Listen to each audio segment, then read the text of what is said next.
Jungkook একবার আর্মিদেরকে নিয়ে কিছু বলছিল, আমি জানি না তোমাদের মনে আছে কিনা। সে একবার বলছিল, যদি কোনো ছেলে তোমাকে দেখে রাস্তায় শেষ বাজায় তাহলে তুমি তাদের দিকে ঘুরেও তাকাবে না, কারণ তুমি একজন মেয়ে, রাস্তার কুকুর না।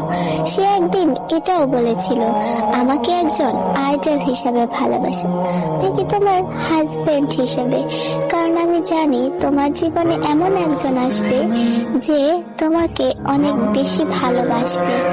আর একদিন তার লাইভে একজন আর্মি জিজ্ঞাসা করছিল, জাংকুক বাপ্পা আপনি কি কোনোদিন বিয়ে করবেন? তখন জাংকুক সেই কমেন্টের রিপ্লাই দিছিল যে না, আমি কখনো বিয়ে করব না, কারণ আমি আমার আর্মিদেরকে অনেক বেশি ভালোবাসি, অনেক বেশি। Armies are my everything, you no.